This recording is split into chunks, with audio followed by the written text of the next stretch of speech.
ರಾಜ್ಯದಲ್ಲಿ ಬಿಡದಿ ಟೌನ್ಶಿಪ್ಗೆ ಸಂಬಂಧಿಸಿದಂಥ ರಾಜಕೀಯ ಜಟಾಪಟಿ ತೀವ್ರವಾಗ್ತಾನೆ ಇದೆ. ನಿನ್ನೆ ಮುಖ್ಯಮಂತ್ರಿ ಡಿ ಕೆ ಶಿವಕುಮಾರ್ ಸುದ್ದಿಗೋಷ್ಠಿಯನ್ನು ನಡೆಸಿ ಸುದೀರ್ಘವಾದಂಥ ಸ್ಪಷ್ಟನೆಯನ್ನು ಕೊಟ್ಟರು. ಈಗ ದೇವೇಗೌಡರ ಕುಟುಂಬದ ವಿರುದ್ಧ ಡಿ ಕೆ ಶಿವಕುಮಾರ್ ಏನು ವಾಗ್ದಾಳಿ ಮಾಡಿದ್ರು, ಅದಕ್ಕೆ ನಿಖಿಲ್ ತಿರುಗೇಟು ಕೊಟ್ಟಿದ್ದಾರೆ. ಗೌಡರ ಕುಟುಂಬ ಎಂದೂ ಕೂಡ ವ್ಯಕ್ತಿ ವಿರುದ್ಧ ರಾಜಕಾರಣ ಮಾಡಿಲ್ಲ. ನೀವು ಜೈಲಿಗೆ ಹೋದಾಗ ಕುಮಾರಸ್ವಾಮಿ ಭೇಟಿಯಾಗಿದ್ದು ಮರೆತರಾ? ನಿಮ್ಮ ತಾಯಿಯವರನ್ನ ಸೌಜನ್ಯಕ್ಕೆ ಭೇಟಿಯಾಗಿದ್ದು ಮರೆತೇ ಹೋಯ್ತಾ ನಿಮಗೆ? 90ರ ವಯಸ್ಸಲ್ಲೂ ದೇವೇಗೌಡರ ಹೃದಯ ರೈತರ ಪರವಾಗಿದೆ ಅಂತ ನಿಖಿಲ್ ಕುಮಾರಸ್ವಾಮಿ ಮಾತನಾಡಿದ್ದಾರೆ.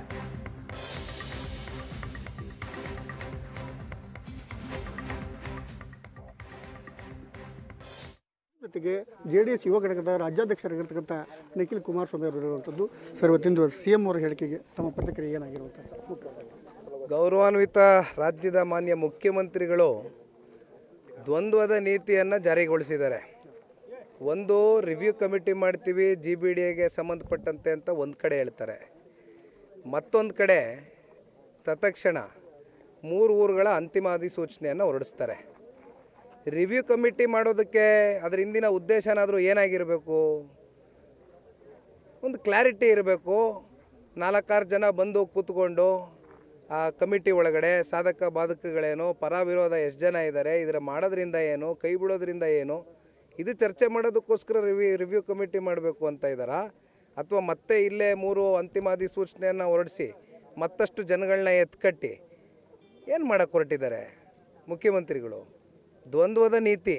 ಮುಖ್ಯಮಂತ್ರಿಗಳು ಇದಕ್ಕೆ ಉತ್ತರ ಕೊಡಬೇಕು. ಮೊದಲು ನನ್ನನ್ನು ಜೈಲಿಗೆ ಕಳಿಸ್ಕೆ ಕುಮಾರಸ್ವಾಮಿ ಅವರು ಕನಸು ಕಾಣ್ತಾ ಇದ್ದಾರೆ, ಬಟ್ ನಾನು ಜೈಲಿಗೆ ಹೋಗಿ ಬಂದೇ CM ಆದವನು ಅಂತ ಹೇಳ್ತಾರೆ ಸರ್. ಈಗ ಜೈಲಿಗೆ ಹೋಗಿ ಬಂದು CM ಆದೆ ಅಂತ ಹೇಳಿದ ಮೇಲೆ ಮತ್ತೆ ಇನ್ನೇನಿದೆ? ಮುಖ್ಯಮಂತ್ರಿ ಪಟ್ಟಕ್ಕಿಂತ ಇನ್ಯಾವ ದೊಡ್ಡ ಪಟ್ಟ ಇನ್ಯಾವುದಿದೆ ರಾಜ್ಯ ರಾಜಕಾರಣದಲ್ಲಿ? ಅಂತಿಮ ಮುಖ್ಯಮಂತ್ರಿ ಪಟ್ಟನೇ ಅಲ್ವಾ? ಆಮೇಲೆ ಯಾರನ್ನು ಜೈಲಿಗೆ ಕಳ್ಸೋಕ್ಕಾಗ್ತದೆ?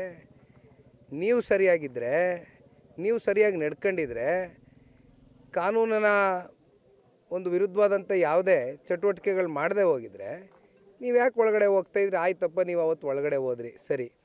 ಅವತ್ತು ಕುಮಾರಣ್ಣ ಅವರು ಬಂದು ನಿಮ್ಮನ್ನು ಜೈಲಲ್ಲಿ ಭೇಟಿ ಮಾಡಿದ ದಿನಗಳು ಮರ್ತೋಗಿದ್ದೀರಾ.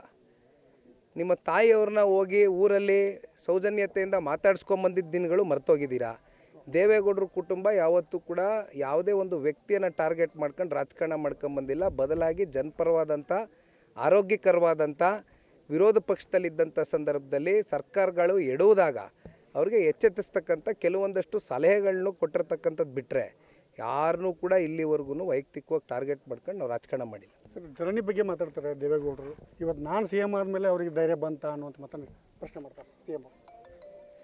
ಈಗ ಮಾನ್ಯ ದೇವೇಗೌಡರು ಸಾಹೇಬರು ಇಳಿ ವಯಸ್ಸಾಗಿದೆ. 93 ವಯಸ್ಸಲ್ಲಿ ಬಹುಶಃ ನಾವೆಲ್ಲ ಈ ಭೂಮಿ ಮೇಲೆ ಉಸಿರಾಡ್ತಾ ಇರ್ತೀವೋ ಏನೋ ಗೊತ್ತಿಲ್ಲ. ಆದರೂ ಕೂಡ ಆ ಪುಣ್ಯಾತ್ಮ ಇವತ್ತಿಗೂ ಅವ್ರ ಹೃದಯ ಮಿಡಿತಾ ಇರತಕ್ಕಂಥದ್ದು ರೈತರ ಪರವಾಗಿ. ರೈತರು ಕಷ್ಟದಲ್ಲಿದ್ದಾರೆ, ನೋವಲ್ಲಿದ್ದಾರೆ, ರೈತರಿಗೆ ರಕ್ಷಣೆ ಕೊಡಬೇಕು ಅಂತಾದಾಗ ದೇವೇಗೌಡರು ಸಾಹೇಬರು ಬಹುಶಃ ಅವರಷ್ಟು ರೈತಾಪಿ ವರ್ಗನ ಪ್ರೀತಿಸ್ತಕ್ಕಂಥವ್ರು ಈ ಭೂಮಿ ಮೇಲೆ ಯಾರು ಮತ್ತೊಬ್ಬ ಹುಟ್ಲಿಕ್ಕಿಲ್ಲ. ತಮ್ಮ ನಿಲುವಾಗಿ ಏನಾಗಿರ್ತದೆ ಸರ್ ಕೊನೆಯದಾಗಿ ಇವತ್ತು ಹೋರಾಟ ಅಂತ ಬಂದರೆ? ಭಾಳ ಸ್ಪಷ್ಟ.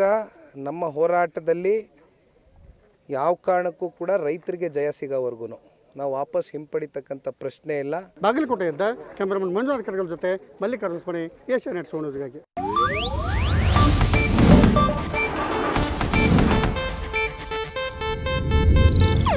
ಇದು ಏಷ್ಯಾನೆಟ್ ನ್ಯೂಸ್ ನೆಟ್ವರ್ಕ್ ಪ್ರಸ್ತುತಿ.